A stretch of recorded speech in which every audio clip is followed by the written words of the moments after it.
자, 말씀은 주보에 기록된 대로 지난주에도 한번 보셨었는데 로마서 8장 15절부터 16절 성령의 역사 가운데 가장 중요한 역사라고 여기서 이 말씀 또 읽습니다.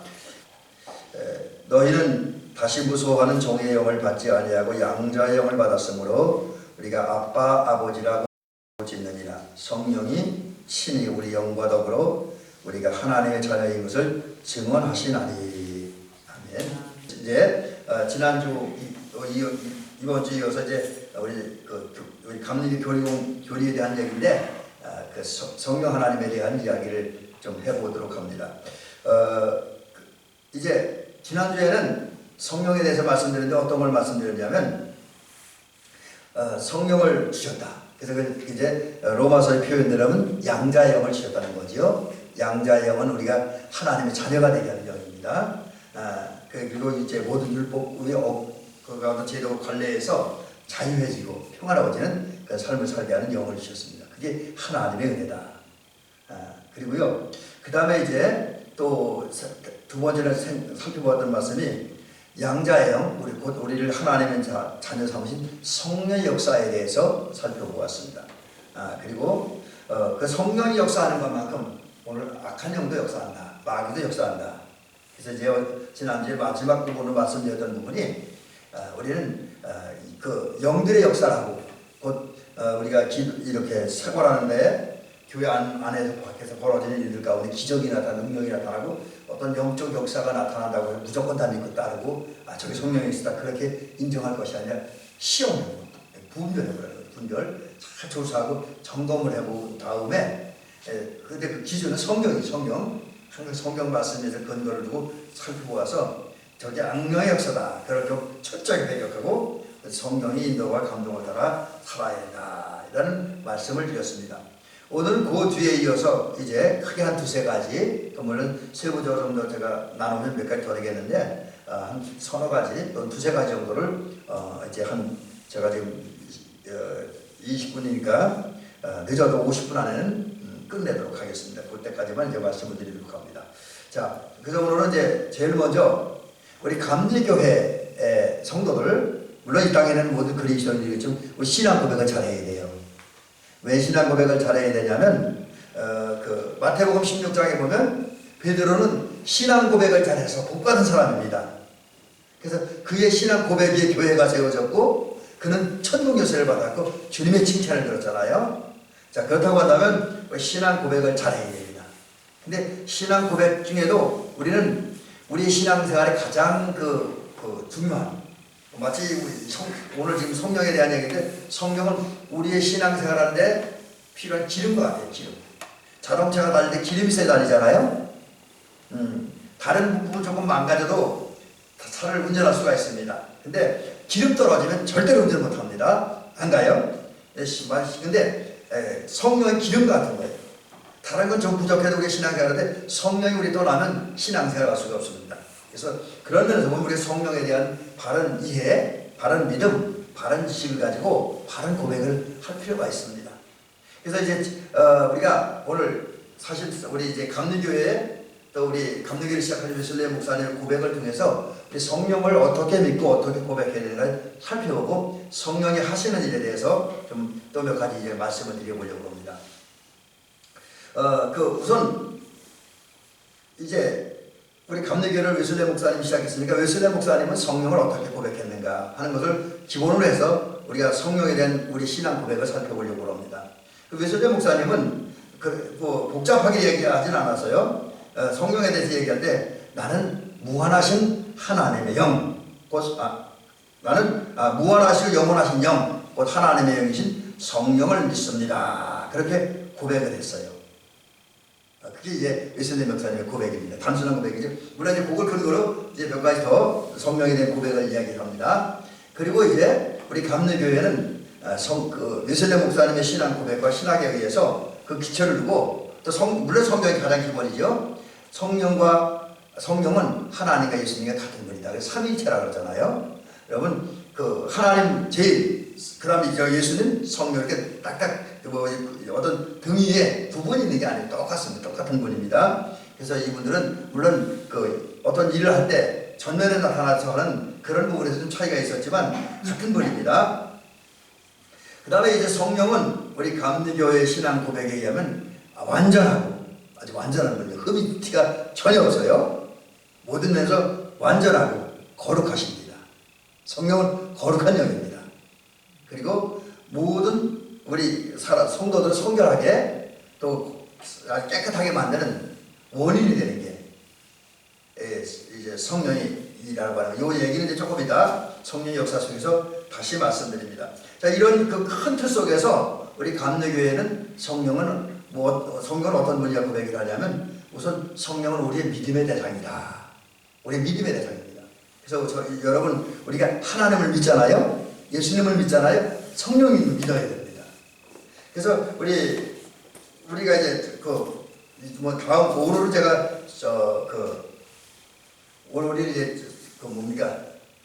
사수절 기간이고 종료주일이기 때문에 제가 오늘 안 읽었는데 우리 교회가 우리 이제 해마다 매월 첫 주면 이제 기독교 대한감리의 신앙 고백서 옛날에 교리적 선언입니다. 이걸 이제 읽는데 거기에 보면 우리 감리교회가 성령에 대한 신앙 고백을 하는 내용이 있습니다.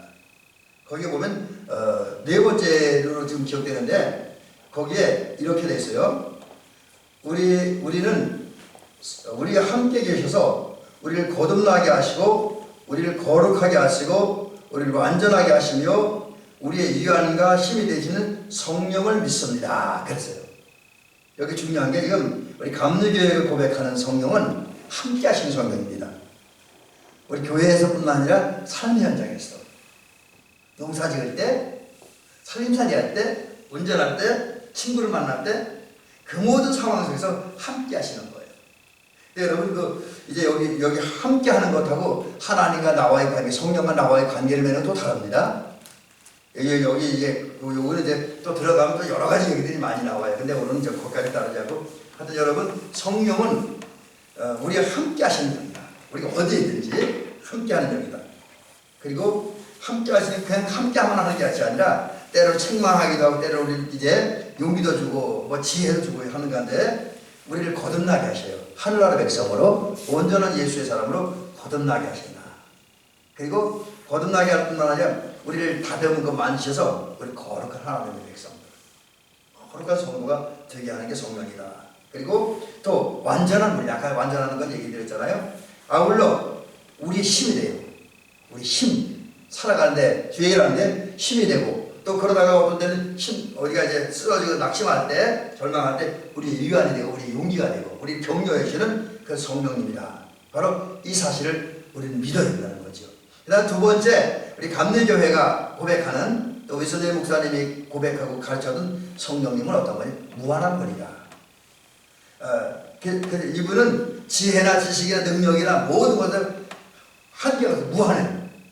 때문에 여러분 아무리 은혜를 많이 받아도 아무리 은사체험을 많이 해도 아무리 깊은 영적 세계에 들어갔다 할지라도 이 유한하고 한계가 있는 인간은 성령이 어떤 분에게 다 측량할 수 없어요. 성령의 어떤 역사, 성령의 지혜, 성령의 능력을 측량할 수가 없습니다. 성령이 어떤 분이 다 알 수가 없습니다. 이건 뭐 성령뿐만 아니라 하나님에 대해서 예수님에 대해서 마찬가지라는 거죠. 오히려 우리가 아는 성령님에 대한 것, 우리가 아는 하나님에 대한 것, 우리가 아는 예수님에 대한 건 그 예수님의 전체의 모습에 비하면 성령님 전체의 모습에 비하면 아주 지극히 작은, 흔히 제가 자주 표현하는 점정도밖에 모르는 것이다. 그래서 여러분 제가 종종 얘기하는 것처럼 우리가 기도를 하고 성경을 은혜를 체험을 할수록 나는 더 모른다는 걸 많이 느껴요. 내가 부족함을 더 많이 느낍니다. 왜냐하면 성령님은 또 우리 삼위일체 하나님 되신 모든 성부 하나님, 성자 하나님은 무한하시기 때문에 그렇다라는 것이죠. 그 다음에 세 번째 우리 감리교회가 믿고 고백하는 성령님은 영원한 분이다.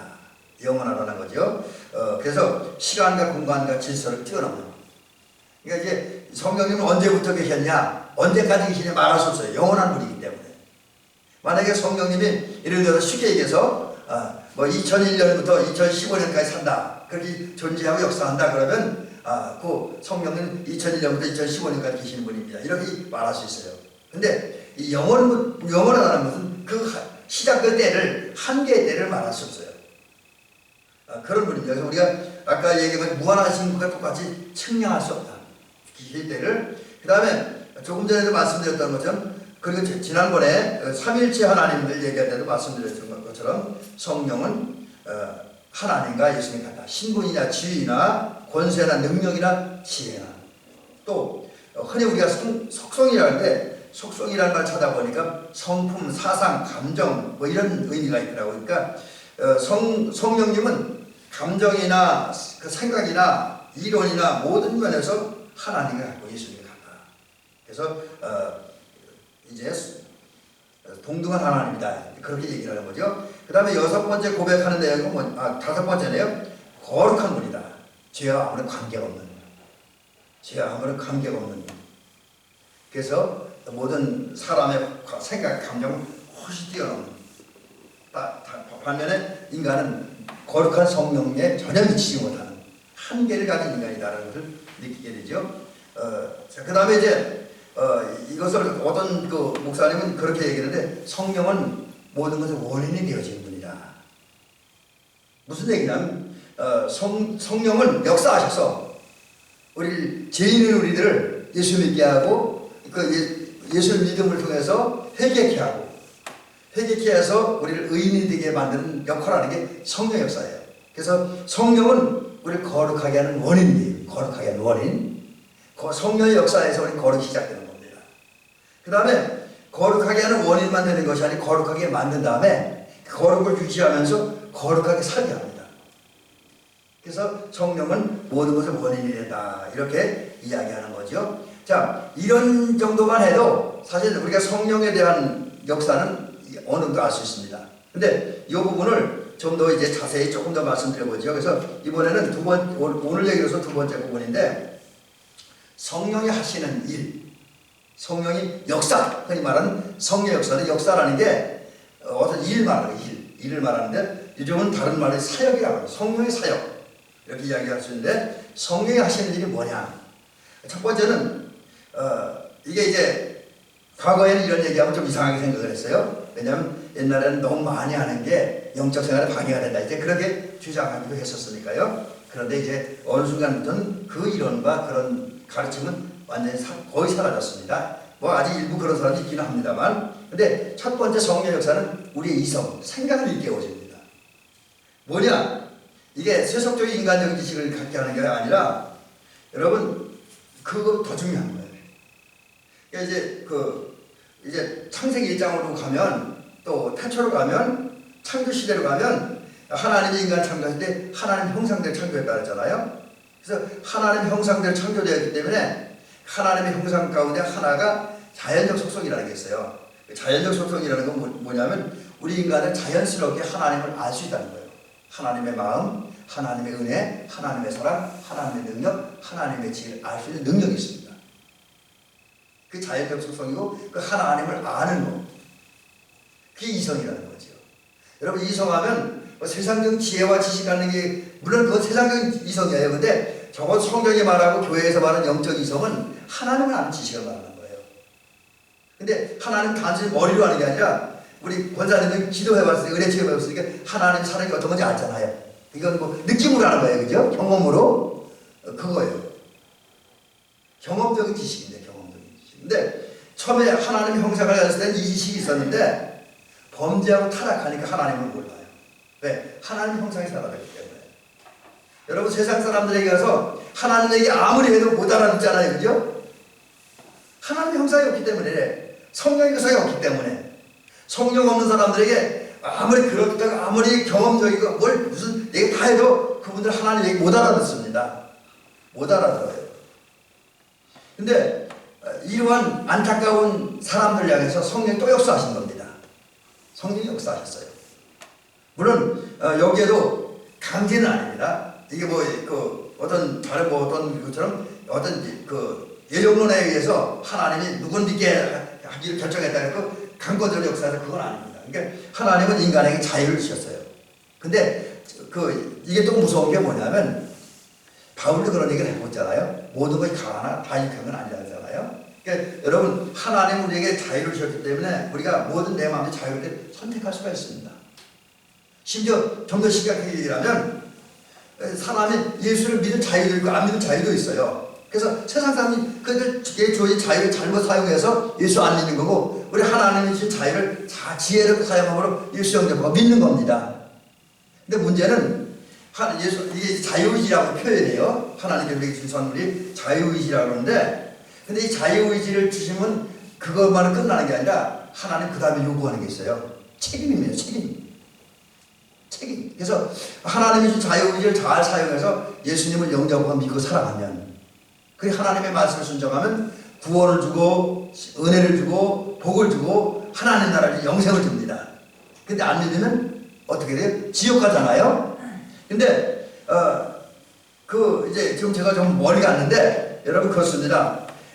인간들은 하나님의 주신 자유의지를 잘못 사용했고 죄를 보면서요. 죄를 범하는 순간 하나님 형상이 사라지니까 하나님은 그 고귀한 이성이 사라져서 하나님을 알 수가 없습니다.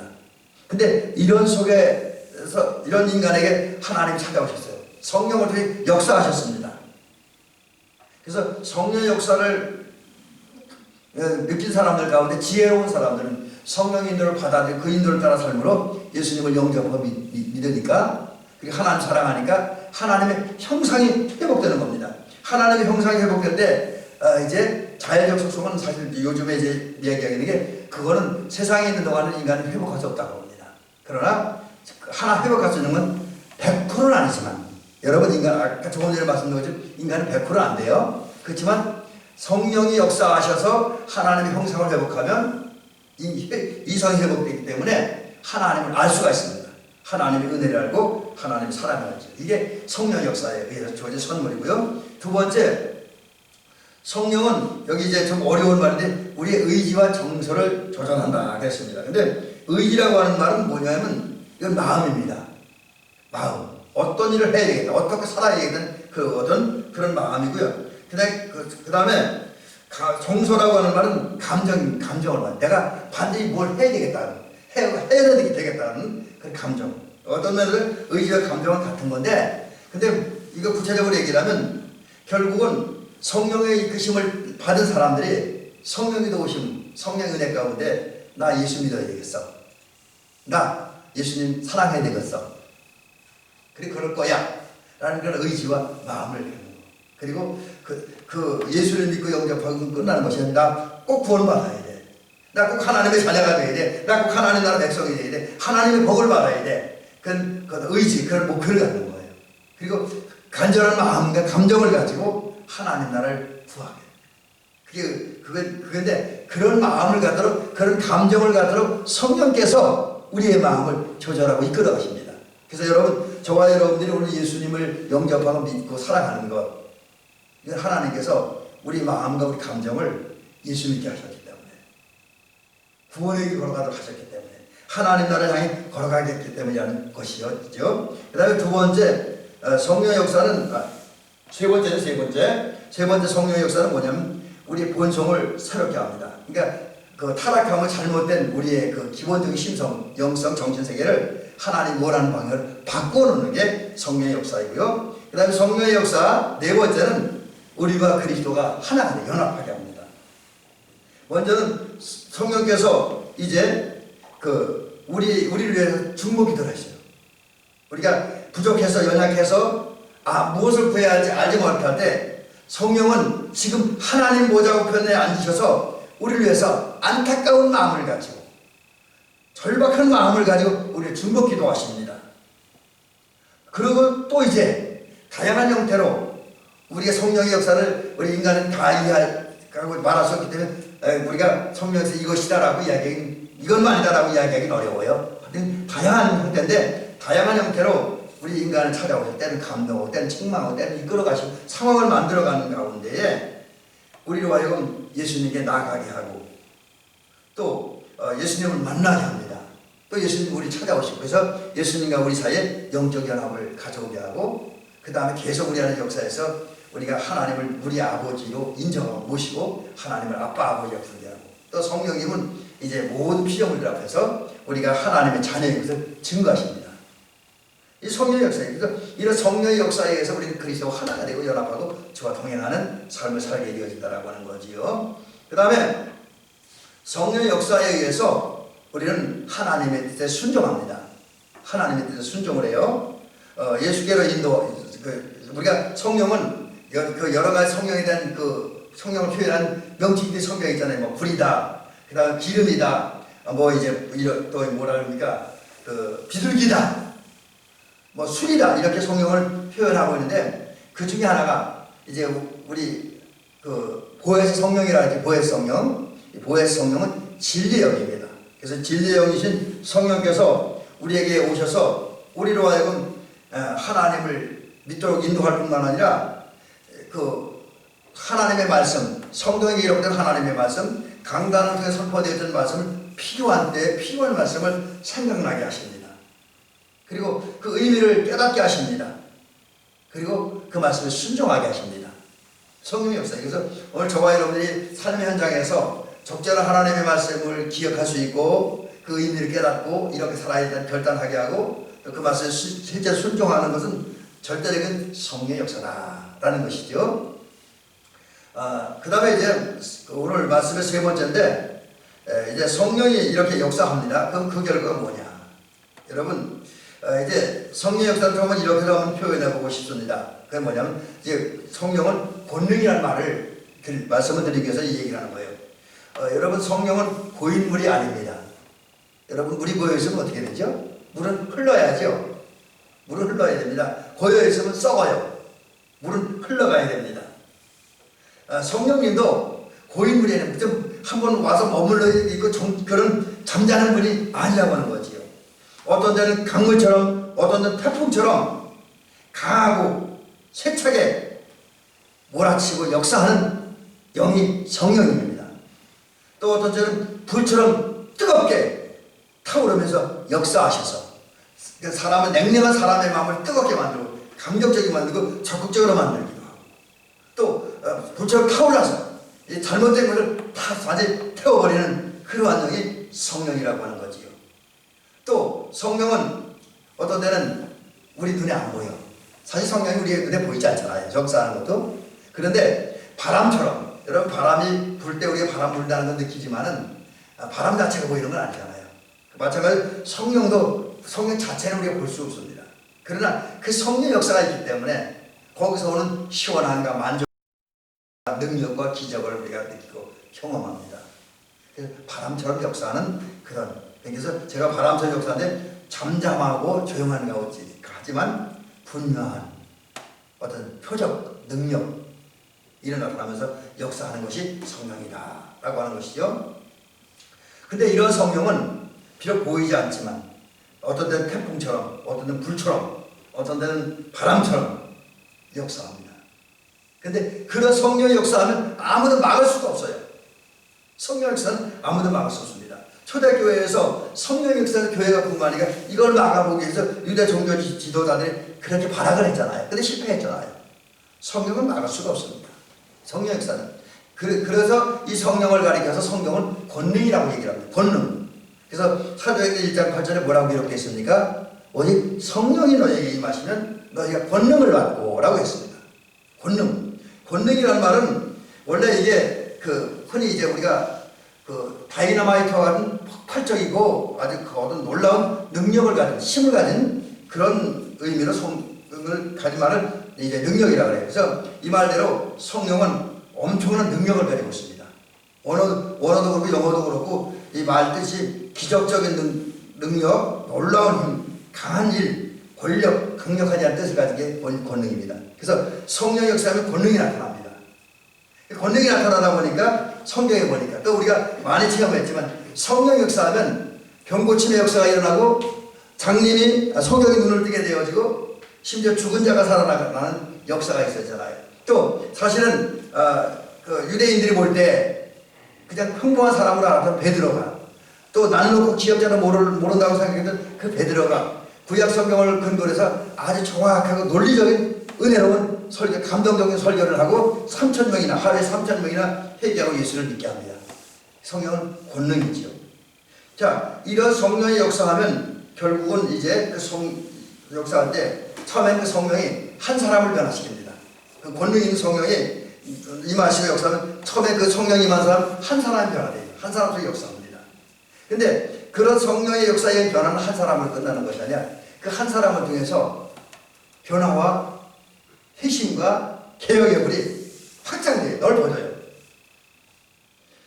그래서 이제 처음에는 성령의 역사는 성령과 한 사람이 회개하고 변화되고 예수의 사람 되고 인격적으로도 성품적으로도 사회 속에서 훌륭하게 살아갑니다.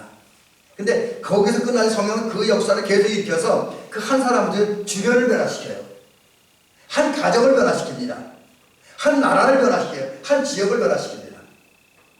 그래서 여러분 우리 이제 그 1800년대인가 이거 제가 지금 연대를 기억하지 못하는데 우리 교회 학교 흔히 지금 주일학교라 처음에 주일학교였는데 주일학교 운동이 벌어질 당시 그 전의 사회상을 보면 그 영국도 그렇고 유럽이 아주 강 후퇴를 했어요. 근데 그 로버트 레이익스 씨가 성령 받고 주일에 아이를 모아놓고 성경을 가르쳤을 때 그 아이들 성경을 배우고 주일학교 참석된 아이들이 성령 받으니까 그 성령 받은 그 아이들 성령 역사하니까 그 아이들이 변화되고 그 가정이 변화됐어요. 또 여러분 웨슬레 목사님 시대도 영국이 그렇게 타락하고 후퇴했는데 심지어 얼마나 타락했는지요. 우리나라가 지금 타락했다 그 정도는 아니에요. 영국에서 그 당시 웨슬레 목사님 당시에 그 대학생들이 학교에 공부하러 가면서 뒤에 주머니에서 술병을 넣고 교수님 강의실에서 술 먹을 정도로 그렇게 아주 사회가 문제가 많았다 그래요. 근데 그런 사회가 웨슬레 목사님 한 분이 1754년 5월 24일에 성령 받고 그 다음에 1735년인가 1월 1일날 페트로의 성령을 또 한 번 체험하고 완전히 회심했습니다. 그리고 그가 회심하는 그가 하나님의 말씀을 듣고 하나님의 나라를 선포할 때 브리스톨에부터 시작된 그 영적인 역사가 나타나고요. 처음에는 웨슬레 목사님 한 분이 변화되는데 나중에 브리스톨을 중심으로 영국 사회가 변화되었어요. 그래서 영국이 신사의 나라가 됐잖아요. 그리고 영국만 변화됐으면 그 물질이 미국으로 넘어갔죠. 미국에서 유럽으로 갔죠. 한국까지 왔잖아요. 그러니까 이제 성령의 역사는 성령은 권능이기 때문에 성령의 그 권능을 가진 성령 역사는 처음엔 한 사람이 변화되면 나중엔 온 세상이 변화되어진다 라는 것이죠. 자, 이제 이 말씀을 드리면서 여러분 이제 이런 말씀으로 오늘 말씀의 결론을 맺습니다. 이제 5분 내에 다 마치도록 하겠습니다. 여러분 주님은 이와 능력이에요. 권능이에요. 하나님 같은 위대한 성령님을 보내주셨어요. 제일 처음에 물론 이제 그 이전에 창조 시대 때부터 성령은 역사했지만 우리가 구체적으로 보면 초대교회 때에 이제 예루살렘 교회에 성령을 보내셨어요. 마가다락 방에서 기도하는 성도들에게 하나님께서 성령을 보내셨습니다. 그리고 성령을 통해 지금까지 역사하셔요. 그런데 성령을 보내신 주님께서 사도 바울이 이스를 통해서 뭐라고 말씀하십니까? 성령을 따라서라 그랬어요. 성령을 따라서라. 갈라디아서 5장 22절에 보니까 5장 22절이 5장 16절이에요. 5장 22절부터 24절은 성령 열매에 대한 말씀이고 5장 16절에 보니까 성령의 열매를 성령을 따라 살라. 성령을 따라 살라. 그렇게 말씀하고 있습니다. 여러분 이 말씀대로 저와 여러분은 이제 우리 하나님이 보내신 성령을 기도와 믿음을 통해서 우리 안에 영접해드리고 그리고 또 계속 기도하고 부르짖어서 성령의 충만을 받은 다음에 이제 성령의 지배와 감동을 따라 살아가는 저와 여러분이 될 줄을 믿습니다. 그러기 위해서 우리가 성령의 인도를 따라 살기 위해서 우리는 성령의 도우심으로 변화되어야 돼요. 주님은 바울 사도를 통해서 또 말씀하시기를 너희는 이 세대를 본받지 말고 마음을 새롭게 하라 했습니다. 여러분 우리는 성령의 이끄심을 통해서 우리의 마음의 변화가 일어나야 돼요. 이제 우리의 마음이 믿는 마음으로 사랑하는 마음으로 주에 대해 순종하는 마음으로 변화되어야 됩니다. 왜냐하면 성령은 사실 우리 변화시키는 분입니다. 성령이 임하셔서 사람의 내면을 변화시키고 외면을 변화시켜요. 왜? 아까 얘기한 것처럼 죄를 깨닫고 회개케 함으로써 제 문제를 해결받게 합니다. 제 문제를 해결받으니까 개성이 사라지는 거예요. 거기 하나님 의가 되고 하나님 거룩이 들어옵니다. 내면의 변화가 일어나요. 근데 성령의 역사는 사람을 내면적인 변화만 일으키는 것이 아니라 내면이 변하는 사람을 외적으로 변화시켜요. 그래서 언어의 변화, 그리고 행동의 변화, 삶의 변화가 이루어지게 합니다. 그거가 성령이 임한 사람들, 성령의 인도를 따라 살아가는 사람들은 악을 행하던 사람들이 선을 행한 사람으로, 이 미움에 가득했던 사람들이 사랑의 사람으로, 불의했던 사람들이 의의 사람으로 변화되어집니다. 그래서 우리는 성령의 인도를 따라서 우리 언어가, 우리 마음이 변화되어야 되고요, 생각이 변화되어야 되고, 우리 언어가 변화되어야 되고, 우리의 행위가 변화되어야 됩니다. 그 다음에 우리가 성령의 인도를 따라 살기 위해서는 죄에 대해서 단호하게 대처할 줄 알아야 돼요. 여러분, 성령은 우리가 성경을 보면 성령이 임재한 사람 속에서는 악한 일이 드러나지 않습니다. 악한 일이 나타나지 않아요. 그러나 성령이 떠나면 악신에 사로잡히고 그러다 보면 악을 해요. 실제로 사무엘상 16장 14절에 보니까 그런 말씀이 있습니다. 사울에게서 하나님의 영, 성령이 떠났을 때 어떤 영이 비극이 일어나냐면 그 사울에게 악한 영이 들어왔어요. 그리고 그 악한 영이 사울을 괴롭혀서 번뇌하게 만들었습니다. 성령이 떠나면 사람이 그렇게 돼요. 그러나 성령이 우리 안에 들어오면 달라집니다. 왜? 성령 자체는 악과 죄와 타협할 수가 없어요. 우리가 사실 우리 성경을 보면 또 느낄 수 있지만, 특별히 영어 성경을 보니까 성경을 가리키는 단어 가운데 그런 말이 있습니다. 하나님의 영이라는 말도 있지만 그 성경에 보니까 홀리 스피릿이라는 거룩한 영이라고 했어요. 성령은 거룩한 영입니다. 그래서 성령이 임재하고 성령이 머물러 계시 성령이 역사하는 사람은 죄를 범할 수가 없어요. 그러니까 우리가 하나 기억해야 돼요. 내가 어떤 순간 혈기를 부려 죄를 범했다는 그 순간 성령이 내게 떠났다는 얘기예요. 성령 없다는 얘기, 그 순간.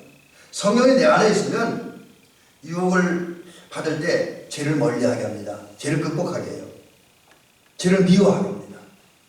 또 평상시에는 의의 감정, 거룩의 감정을 계속 유지하게 만듭니다. 그래서 우리는 성령이 도우신 가운데 죄를 바르게 대처하는 저와 여러분이 될 것이고, 마지막 하나, 그 다음에 이제 우리는 의롭고 경건하게 살아야 된다라는 거죠. 여러분, 근데 이것도 또 우리가 의롭게 살아야 된다. 사실 이게 어떻게 보면 우리에게 부담이 되어질 수가 있습니다. 근데 제가 이제 의에 대해서 몇 가지 준비해 놓은 건 다 생략을 하고요. 하나만 말씀드리면, 여러분, 우리 의로운 건 우리 자체가 의로워서 우리가 의인이 된 게 아닙니다. 우리는 죄인이에요. 바울의 말같이 우리는 죄인 중 괴수입니다. 곤고한 사람입니다. 근데 이런 우리가 어떻게 의롭게 삽니까? 아무리 성령을 받았다 해도 우리 안에 죄성이 남아있는데, 악한 부패한 본성이 남아있는데 어떻게 우리가 의롭게 삽니까? 근데 이거 가능하게 하는 것은 하나님께 맡기는 거예요. 여러분, 하나님이 성령을 보내시고 성령을 통해서 우리로 하여금 예수를 믿게 하셨어요. 그랬더니 예수님께서 우리 뭐 의인이래. 우리가 잘나서가 아니라 성령을 통해서 하나님 예수 믿게 하고 믿었더니 우리가 의인이래. 자, 그렇다고 한다면 이제 우리는 내가 의인이라고 해서 의롭게 살기 위해서 특별한 일을 해야 된다. 그거 아닙니다. 그냥 이제 우리가 하나님의 은혜로 의인이 됐으니까 그 의인된 내 모습만 드러나면 된다는 거예요. 그게 뭐냐? 바로 성도답게 사는 거예요. 주일 지키고 예배 드리고 기도하고 성경 읽고, 부족하지만 때로 실수하지만 그럼에도 불구하고 최선을 다해서 말씀에 순종하고 사랑하고 진실하게 살아가는 것, 그게 이렇게 살아가는 거예요. 그게 성령의 인도를 따라 살아가는 삶이라는 거지요. 또 거룩하게 살아야 된다. 이것도 이제 그런 성령의 이끄심에 자연스레 성도답게 삶으로써 그냥 성령이 도우신 가운데 비록 부족함이 있어요. 아직 완벽하지는 못하지만 그래도 비교적 순결하게 거룩하게 살아야 된다는 거죠. 그게 성령의 인도를 따라 사는 삶입니다. 이제 말씀을 마칩니다. 제가 약속한 때린 시간보다 2분이 지났네요. 여러분, 이제 주님은 우리에게 성령을 선물로 주셨습니다. 이건 우리의 큰 은혜 받은 거예요. 큰 은혜 주신 거예요. 우리도 하나님에 의해서 큰 은혜 받았습니다. 그 성령이 우리를 하나님의 자녀라고 증거하고 있어요. 우리를 의인이라고 증거하고 있습니다. 우리 의인으로 만들었습니다. 예수 믿게 합니다. 지혜를 주고 능력을 줍니다. 행복하게 합니다. 이 사실을 기억하면서 우리 대한민국 성도님들 이제부터 성령의 인도를 따라 살아가는 그런 복된 성도가 되었기를 주의 이름으로 축원합니다.